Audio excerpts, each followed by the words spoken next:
말씀의 제목은 경험을 통해 깨닫는 하나님입니다. 경험을 통해 깨닫는 하나님. 여러분들 혹시 행군을 해보신 적이 있으십니까? 아마 그 여성의 몸으로 행군을 해보신 적은 아마 없으실 겁니다. 하지만 군대를 다녀온 대다수의 남성분들은 행군을 해보신 경험이 있었을 텐데요. 저는 수도방위 사령부라고 하는 곳에서 군 생활을 했습니다. 이름을 딱 들어보시면 아시겠지만 여러분들 이 부대가 훈련이 힘든 곳일까요? 널널한 곳일까요? 이름에서 딱 느껴지지 않습니까? 수도방위 사령부. 저는 그 수도 서울을 지키는 예하사단에 있었는데요.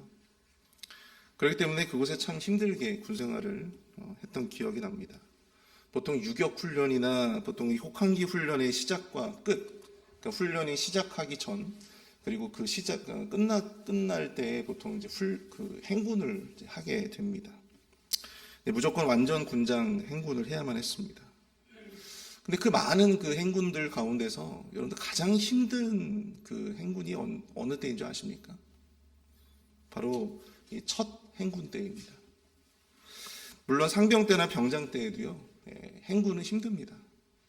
그런데 부대의 배속을 받고 처음으로 하는 그 행군만큼 힘들지는 않아요. 왜 그럴까요? 그것은 바로 경험이 없기 때문입니다. 아무런 정보가 없어요. 내가 과연 얼마만큼 걷게 될지, 또 어디를 걷게 될지, 그걸 모르고 그냥 걷는 것입니다. 그 경험이 없기 때문에 어떤 코스로 가는 것인지 예상하지도 못하고 또 내가 어떻게 이 체력을 배분해서 행군을 해야 되는지도 알 수가 없는 거죠. 그래서 제 기억에는 이등병 때 처음으로 했던 행군, 그때가 정말 제일 힘들었습니다. 사랑하는 성도 여러분, 우리의 삶에서도요, 이 경험이라고 하는 것은 굉장히 중요합니다. 그것을 통해 깨닫게 되어지는 지혜와 통찰이 있어요. 어제 우리 스프링롤을 위해서 잠깐의 우리 또 인벤토리 작업들을 좀 했는데요. 어제도 우리 많은 또 우리 성도님들이 오셔서 부엌에서 김장도 하시고 스프링롤을 정말 열심히 준비하자라고 하는 의욕을 다지는 시간들이 있었습니다. 근데 뭐 많은 성도님들께서는 이미 다 경험들이 있으시니까 굉장히 여유롭게 그 모든 것들을 준비하시는 모습들이 있더라고요. 저하고 김준영 목사님은 아무런 경험이 없어서 뒤에서 긴장만 하고 있습니다. 근데 여러분, 우리가 경험이 있다 보면 아무리 힘든 일이 있어도 그 경험을 배경으로 삼아서 우리가 그 일을 헤쳐나가는데 굉장히 유용한 우리에게 또 지혜가 되기도 하고 또 통찰이 되기도 함을 우리가 깨닫게 되죠. 그 어떤 것도 바꿀 수 없는 그런 삶의 귀한 자산이 됨을 우리가 보게 되어집니다. 근데 이것은 신앙생활에서도 크게 다르지 않다라고 하는 것이죠. 우리가 어떤 상황에서 우리가 어떻게 하나님을 만났는가, 어떤 교회에서 어떤 목사님과 또 어떤 성도님들과 신앙생활을 했는가, 이러한 신앙적인 경험들, 우리의 기나긴 신앙의 여정 속에서 하나님에 대한 그리고 믿음에 대한 귀한 통찰을 우리에게 줄 수 있다고 하는 것입니다. 그리고 우리의 신앙생활을 우리가 진행해 나아감에 있어서 만나게 되는 수많은 장벽들과 또한 시험들을 이겨나갈 수 있는 귀한 영적인 자산이 될 수 있다고 하는 사실을 우리가 깨닫게 된다고 하는 것이죠. 여러분들의 인생을 통해서 경험한 하나님은 과연 어떤 분이셨습니까? 여러분들에게 과연 믿음이라고 하는 것은 과연 무엇이었습니까? 사실 우리가 우리의 인생을 통해서 깨닫게 되어지고 경험되어지는 그런 하나님도 만날 수 있지만 우리는 이 이스라엘 백성들의 역사, 이 성경을 통해서 깨닫게 되어지는 성경을 읽으면서 우리가 발견하게 되는 신앙의 경험들도 무시할 수가 없다고 하는 것이죠. 저는 오늘 이 이스라엘 백성들에게 주어진 이 말씀들을 통해서 우리의 경험을 통해 깨닫게 되어지는 하나님의 모습, 이스라엘 백성들이 만났던 그 하나님이 오늘 이 시간 우리의 삶 가운데 역사하시고 만나게 되는 하나님과 저는 다르지 않다고 생각되어집니다. 오늘 그 하나님을 만나는 귀한 은혜의 시간이 될 수 있기를 축복합니다. 경험을 통해 깨달을 수 있는 하나님, 그 하나님과는 어떤 분이실까요? 첫 번째로 경험을 통해 깨닫는 하나님, 그분은요, 우리 대신 싸우시는 분이십니다. 경험을 통해 깨닫는 하나님, 그분은 우리 대신 싸우시는 분이다. 오늘 보면 3절과 4절을 여러분들이 보시면요, 하나님이 이스라엘 백성들을 애굽 땅에서 어떻게 이끌어내셨는지를 설명을 하고 있는데, 여러분들 애굽 왕 바로는 좋은 말로 설득이 되지 않는 이 완악하고 강팍한 사람이었습니다. 그래서 그는 이스라엘 백성들을 다시 잡아들이기 위해서 군대를 보내죠. 앞에는 시퍼런 홍해가 펼쳐져 있었고 뒤에는 자신들을 추격해오는 애굽의 군대를 마주하면서 모든 이스라엘 백성들이 절망 가운데 빠져 있었습니다. 아수라장이 되었어요. 그럴 때 하나님은 본문 3절의 말씀처럼 이적과 기사를 행하십니다. 그리고 본문 4절에 기록하고 있는 것처럼 홍해물로 그들을 덮어 멸하사, 한 번도 싸워본 경험이 없고 또 싸울 준비도 되어 있지 않았던 이스라엘 백성들, 그들을 대신해서 하나님은 물로 애굽을 심판하셨습니다. 애굽의 군대와 말과 병거를 홍해의 물로 덮어 멸하신 것이죠. 하나님은 우리 대신 싸우시는 분이십니다.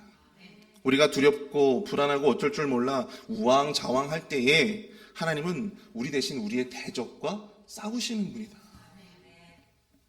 오늘 본문의 배경이 되는 출애굽기 14장 13절과 14절을 여러분들 보시면요, 모세가 백성에게 이르되 너희는 두려워하지 말고 가만히 서서 여호와께서 오늘 너희를 위하여 행하시는 구원을 보라. 너희가 오늘 본 애굽 사람을 영원히 다시 보지 아니하리라. 여호와께서 너희를 위하여 싸우시리니 너희는 가만히 있을지어다. 오늘 본문에서 반복하고 있는 동사가 있어요. 무엇입니까? 가만히 서서, 가만히 있을지어다. 가만히 서서 가만히 있을지어다. 사랑하는 성도 여러분, 하나님이 우리 대신 싸워주신다고 합니다. 그럴 때 우리가 할 일이 무엇입니까? 가만히 서서 하나님이 행하시는 그 구원을 보는 것입니다. 이스라엘 백성들에게 있어서 홍해의 사건은요, 정말로 큰 경험이었어요. 그들이 아마 인생의 전체에서 경험할 수 있는 그 어떤 신앙의 경험들 가운데 가장 탁월하고 가장 스펙타클한 그러한 경험이었을지 모릅니다. 이후 이스라엘 백성들이 애굽의 군대와 똑같은 그러한 또 다른 대적들을 만날 때에도 그들은 그들을 대신하여 싸우시고 또 그들을 대신하여 건져내실 그 여호와 하나님을 떠올렸을 것입니다. 그리고 그 가운데 우리 하나님은 이스라엘 백성들이 똑같은 상황이 되풀이 되더라도 행여 두려워하거나 불안해하거나 또 우왕좌왕하지 않는, 오직 여호와의 하나님의 우리를 건져주실 것이다라고 하는 분명한 믿음과 확신을 가지고 나아가기를 바랬을 것입니다. 홍해의 사건은 그런 의미에서 앞으로 약속의 땅에서 그들이 맞닥뜨리게 될 수많은 대적들을 어떻게 내가 상대해야 하는지, 어떻게 이스라엘이 그 약속의 땅을 하나님의 말씀대로 차지해 나아갈 수 있는지, 쟁취해 나아갈 수 있는지에 대한 분명한 열쇠를 제공해주고 있다고 할 수 있는 것이죠.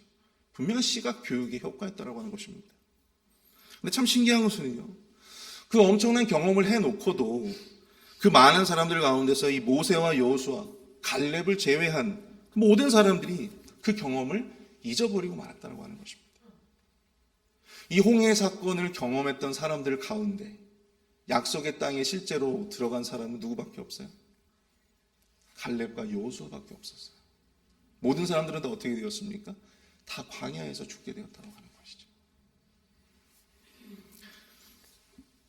여러분, 사무엘상 17장을 보시면요, 사울 왕 곧 이 거인 장수 골리앗을 상대로 상대하러 떠나는 이 소년 다윗과 이 사울 왕과의 대화가 등장합니다.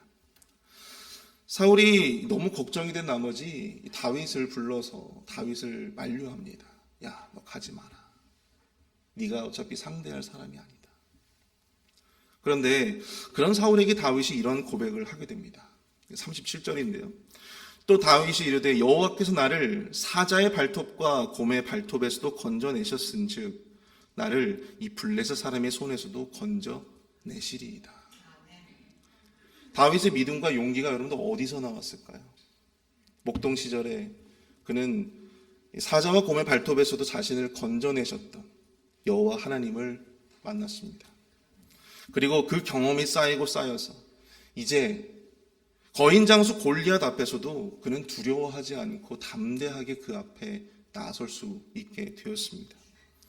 사자와 곰의 발톱에서도 건져내셨던 하나님이 분명 이 순간 골리앗 앞에선 자기 자신도 분명히 건져내실 것이다라고 하는 분명한 확신과 믿음이 있었기 때문이죠.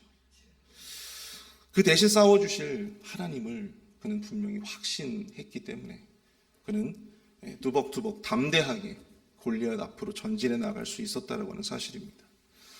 사랑하는 성도 여러분, 여러분들에게 대적은 무엇입니까? 여러분들에게 지금 이 순간 여러분들의 대적은 과연 무엇입니까? 그것이 사람입니까? 아니면 그것이 여러분들의 일입니까? 어쩌면 여러분들의 가족이 될 수도 있겠고요. 아니면 여러분들이 걱정하는 건강의 문제나 또 경제적인 문제가 될 수 있을 것입니다. 근데 여러분, 우리가 그 대적을 우리가 직접 상대할 필요가 없습니다. 그 대적을 상대하시는 것은 우리 하나님이심을 여러분들 기억하실 수 있길 바랍니다. 경거망동하지 마십시오. 자꾸만 내가 해야 한다고 또 나만 할 수 있다고 여러분들 생각하지 마시기를 바랍니다. 여러분들이 상대하지 않아도 하나님이 상대해 주시고 또 하나님이 꺾어 주실 것입니다. 하나님이 무릎 꿇게 해 주시는 것입니다. 요한일서 5장 4절 말씀을 보시면요, 무릇 하나님께로부터 난 자마다 세상을 이기느니라. 세상을 이기는 승리는 이것이니 우리의 믿음이니라. 우리가 가질 것은 여호와 하나님이 우리 대신 싸우시고 또 여호와 하나님이 대적으로부터 우리를 건져내실 것이라고 하는 것을 여러분들 믿음으로 확신하시면서 그 하나님의 역사를, 그 이적과 기사를 바라보시는 저와 여러분들이 될 수 있기를 축복합니다. 두 번째로 우리가 경험을 통해 깨닫는 하나님, 그분은요 바로 질서의 하나님이다 라고 하는 사실을 여러분들 기억하시기 바랍니다. 질서의 하나님. 오늘 보면 5절부터 7절까지 내용은 이스라엘 백성들이 경험했던 광야의 일을 다루고 있습니다. 그 중에서 다단과 아비람의 사건을 다루고 있어요. 그럼 다단과 아비람 사건이 무엇일까요? 민수기 16장 1절부터 22절까지의 말씀을 보면요, 레위 자손 고앗의 손자 이 고라라고 하는 사람과 그리고 이 르우벤 자손의 엘리압의 아들 아비람 그리고 이 벨리에스의 아들 온이 족장 250명과 더불어 당을 짓고 함께 모세와 아론을 대적하게 됩니다. 너희들만 거룩하냐? 우리도 거룩해 라고 하면서 누가 거룩한 자인지 하나님 앞에 한번 판가름을 해보자. 그러니까 하나님 앞에 향을 피우고 하나님의 선택을 입는 자가 진정으로 거룩한 자라고 하는 어떤 그런 대결을 펼칠 것을 제안하는 것이죠. 이들의 반역으로 인해서 하나님은요 크게 진노하셨어요. 크게 진노하십니다. 그래서 반역했던 그 사람들 뿐만 아니고요, 바로 모든 이스라엘 백성들을 다 멸하시려고 작정하시게 됩니다. 그러나 이 모세는 어찌 한 사람의 범죄로 인해서 이 무리 전체를, 이스라엘 백성들 전체를 다 죽이려 하십니까? 멸하려 하십니까? 만류하게 되는 것이죠. 결국 반역했던 자들, 이 다단과 아비람, 온, 이 사람들의 섰던 땅이 갈라지게 되고요. 그리고 그들과 그들의 소유, 그 모든 것을 다 그 땅이 삼키게 됩니다. 그리고 그들을 따랐던 250명의 족장들, 그들이 가지고 나왔던 그 분향하는 향불에서 갑자기 불이 튀어나와서 그 모든 250명을 다 불살라 죽게 했다라고 하는 사실이죠. 여러분, 사실 이들이 주장했던 이 말이요, 다 틀린 말은 아니었어요. 모세와 아론뿐만 아니라 여러분들 이스라엘 백성들 회중 각각도 하나님 앞에 거룩할 수 있었고 또 하나님은 온 이스라엘 백성들과 함께 하셨다라고 하는 거예요. 여러분, 이게 틀린 말은 아니잖아요. 이게 틀린 말은 아니에요. 목사만 하나님이 함께 하신다라고 한다면 여러분들 그 말에 대해서 어떻게 생각하시겠습니까?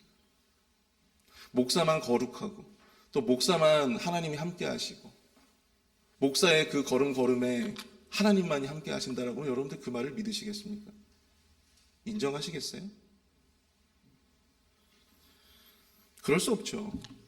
하나님은 저와 같은 목회자뿐만 아니라 여러분들 각각의 분들과도 함께 하시고 어쩌면 이 가운데에는 목회자보다도 더 하나님 앞에 거룩한 삶을 살아가고 있는 분들이 있을지도 모르겠습니다.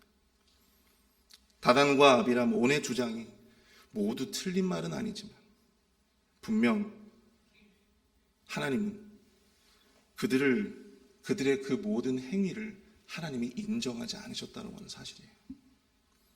왜냐하면 하나님이 그들로 인해서 진노하시고 이스라엘 백성들을 전체를 죽여 없애버리겠다, 멸하겠다라고 하나님께서 진노하셨기 때문에 그렇습니다. 결국 모세와 아론 앞에 대적했던 이 다단과 아비람, 그리고 그들의 선동에 동조했던 250명의 족장들 역시 함께 비참한 최후를 맞이하고 말았다라고 하는 사실입니다. 무서운 이야기예요. 여러분들, 이 무서운 이야기 앞에 우리는 과연 어떠한 교훈을 얻어야 합니까? 어떠한 영적인 교훈을 얻어야 합니까? 여러분, 하나님은 여러분 질서의 하나님이심을 기억하실 수 있길 축복합니다. 여러분, 하나님이 우리 교회에 이스라엘 백성들에게는 이 모세라고 하는 지도자를 세워주셨지만, 여러분들 우리 교회의 영적인 지도자로 세워주신 분은 누구예요? 누굽니까? 그렇죠. 이효리 담임 목사님이세요. 광야에 모세와 아론이 있었다면 우리 교회는요, 하나님이 이효리 목사님을 영적인 지도자로 세워주신 것입니다. 저도 아니고 우리 김준영 목사님도 아니에요. 저나 김 목사님은 우리 목사님의 목회를 돕기 위해 존재하는 사람들입니다. 하나님이 교회를 위해서, 바로 여러분들을 위해서 세우신 영적인 지도자는 딱 한 분밖에 없어요. 몇 명이 있는 게 아닙니다. 딱 한 분, 우리 담임 목사님밖에 없는 거예요. 목사님의 영적인 지도대로 우리가 온전히 순복하며 따라가는 것, 이것이야말로 진정으로 하나님께서 기뻐하시고 또 하나님께서 축복하는 길임을 여러분들 꼭 기억하실 수 있기를 축복합니다. 우리에게 기도해야 하시고 또 우리에게 뜻하신 바가 바로 거기에 있다라고 하는 사실을 여러분 한치서도 놓쳐서는 안 된다라고 하는 사실입니다. 우리가 이 다단과 아비람의 이 반역의 사건을 보면서 우리가 이 말씀을 우리가 알고 우리가 이 말씀을 읽었다라고 한다면, 그 경험이 여러분들에게 있다라고 한다면, 여러분들 이 교회라고 하는 곳이, 또 이 영적인 세계라고 하는 것이 무질서의 세계가 아니고 질서의 세계, 질서의 하나님이심을 여러분들이 인정하실 수 있길 축복합니다. 지금 우리 교회에 나오시지 않은 어떤 성도님이 저에게 이런 말씀을 하신 적이 있어요. 목사님, 목사가 성도를 이길 수 없어요. 이겨서도 안 되고요. 여러분들 이 말을 어떻게 이해하십니까? 그때는 저도 아무 생각 없이 그렇지, 목사가 성도를 이기면 안 되지. 근데 이게 생각해 보니까 정말 위험한 생각이더라고요. 아니, 하나님이 성도들을 잘 이끌라고, 이 성도들을 잘 리드해서 이 하나님의 뜻대로 이 교회가 운영되도록 또 신앙생활을 하시도록 그렇게 이끌어야 할 목회자가 맨날 목사가 이 성도들한테 져줘가지고 끌려다니면, 그럼 그 영혼은 어떻게 될 것인가? 우리 교회는 또 어떻게 되겠습니까? 이런 생각이 들었어요. 목사가 성도들을 바른 길로 이끌어도 모자를 판에 맨날 져주면 목사의 사명은 온전히 감당할 수가 있겠는가? 그런 생각이 들더라고요. 교회가 교회되기 위해서 여러분들 사공이 많아서는 안 됩니다. 모두가 지도자가 되려고 해서는 안 돼요. 여러분, 다단과 아비람 온이 왜 모세에게 반역했습니까? 왜 그랬어요? 결국에 명분은 우리도 똑같이 의롭고 우리도 똑같이 거룩하다라고 하는 것을 내세웠지만, 결국에 그 본심은 뭐였어요? 그 본심은 나도 너와 다를 바 없어, 나도 너처럼 리드할 수 있어, 이거잖아요. 네, 여러분, 하나님께서 우리 교회를 세우신 지도자는 한 사람입니다. 니나 나나 뭐가 틀리냐고 한다면 여러분, 교회가 또 우리 영들이 어떻게 되겠습니까? 사랑하는 성도 여러분, 하나님이 세우신 영적인 질서에 온전히 순복하시는 저와 여러분들이 될 수 있기를 축복합니다. 영적인 질서에 순복하며 살 때 여러분들, 순복한 자들이 더 행복해집니다. 순복한 자들의 삶이 더욱더 복되짐을 여러분들 꼭 기억하실 수 있기를 축복합니다. 마지막으로 우리가 경험을 깨닫고 경험을 통해서 깨닫는 하나님, 그분은요, 바로 우리의 부요와 풍요의 근원이 되시는 분이시다라고 하는 사실입니다. 오늘 보면 8절부터 17절까지의 내용을 보시면 이스라엘 백성들이 들어가게 될 약속의 땅에 대한 내용을 담고 있어요. 근데 오늘 9절을 보시면요, 그 땅을 이렇게 묘사합니다. 젖과 꿀이 흐르는 땅. 참 아름다운 서사 아닙니까? 젖과 꿀이 흐른다. 젖과 꿀이 흐르는 약속의 땅. 그런데 그 땅을 여러분들 가보신 적이 있으십니까? 혹시 이스라엘의 성지순례를 가보신 적이 있으세요? 실제로 여러분들 그 땅을 가보시면요, 이 서사와는 정말 어울리지 않는 땅입니다. 기본적으로 그 땅은 사계절이 뚜렷한 땅이 아니에요. 우기와 건기가 있고요, 또 건기에는 너무나 건조하고 이 메마른 기후가 계속 되어집니다. 분명 그 땅은요, 그들이 떠나온 애굽과는 많이 다른 땅이었어요. 오히려 이 나일강 유역의 이 애굽이 어찌 보면 더욱더 비옥한 땅이었을지도 모르겠습니다. 11절을 보시면 너희가 건너가서 차지할 땅은 산과 골짜기가 있어서 하늘에서 내리는 비를 흡수하는 땅이요. 흡수하는 땅이다. 애굽과는 달리 약속의 땅은요, 하늘에서 내리는 비를 흡수하고 그것만을 기다려야 하는 그런 땅이었습니다. 우리가 그런 땅을 뭐라고 부르죠? 바로 천수답이라고 이야기합니다. 천수답. 천수답. 하나님이 비를 내리지 아니하시면 메말라 죽을 수밖에 없는 땅. 하늘이 비를 내리지 아니하면 결단코 농사도 지을 수 없고 사람이 살 수도 없는 그런 땅이 되어버리는 땅. 바로 천수답이라고 하는 것이죠. 강이나 보가 아니라 오직 하늘에서 내리는 비에 의지해서만 기경할 수밖에 없는 그런 땅. 그것이 바로 천수답이에요. 약속의 땅이 바로 이러한 천수답이었다라고 하는 것입니다. 그래서 하나님은 그 땅이 젖과 꿀이 흐르는 땅으로 부유와 풍요의 땅으로 살아갈 수 있는 길이 무엇인지를 가르쳐주고 있는데요. 바로 13절입니다. 내가 오늘 너희에게 명하는 내 명령을 너희가 만일 청종하고 너희 하나님 여호와를 사랑하여 마음을 다하고 뜻을 다하여 섬기면. 아멘. 바로 하나님의 명령대로 청종하고 하나님을 사랑하고 섬기는 것. 그것이 바로 그 천수답과 같은 땅에서 젖과 꿀이 흐르는 땅으로 부유와 풍요의 길을 걷게 될 수 있는 유일한 비결이었다고 하는 사실입니다. 사랑하는 성도 여러분, 우리의 인생이 이 약속의 땅과 같아요. 우리의 인생이 바로 이 천수답과 같은 인생이에요. 하나님 아니면 답이 없는 인생입니다. 가지가 된 우리가 생명을 얻고 누리며 살아갈 수 있는 길이 무엇입니까? 다른 것 없어요. 큰 나무에 그냥 찰싹 잘 달라붙어 있으면 되는 것입니다. 가지는 나무에 달려 있으면 저절로 자라게 되어 있죠. 영양분을 저절로 공급받게 되어집니다. 그러나 나무에서 잘려져 떨어지는 순간 그 나무까지는 어떻게 됩니까? 서서히 말라 죽어가는 것입니다. 우리가 삶에서 거두는 성공이나 만족이 여러분들 우리의 삶의 격을 높여주는 것이 아닙니다. 비록 메마르고 건조한 인생이라도 하나님이 우리와 함께 하시고 우리가 그 안에 온전히 거한다면 그 메마르고 건조한 인생에도 여러분들 꽃은 피어날 수가 있는 것입니다. 그것이 바로 천수답 인생의 축복의 비결인 것이에요. 딱 봐도 너무나 좋은 땅이다. 여러분, 그 땅이 약속의 땅이 아닙니다. 딱 봐도 너무나 비옥하고 딱 봐도 너무나 잘 살 것만 같은 그러한 인생이다. 여러분, 그 인생이 약속의 인생이 아니고 천수답의 인생이 아니에요. 그 땅이 젖과 꿀이 흐르는 땅이 되기 위해서 이스라엘 백성들은 하나님의 말씀대로 순종해야 했습니다. 그리고 하나님을 진심으로 사랑하고 섬겨야만 했다고 하는 것입니다. 그럴 때 하나님은 그 땅 가운데 이른 비와 늦은 비를 허락하시고 곡식과 포도주와 기름을 얻게 하시고 그 땅에서 가축들이 먹을 들풀을 주시는 거예요. 사랑하는 성도 여러분, 우리의 부요와 풍요의 근원이 되시는 하나님만을 온전히 의지하며 따라가시는 저와 여러분들이 될 수 있길 축복합니다. 그 하나님만을 바라보며 나아가시는 저와 여러분들이 될 수 있기를 바랍니다.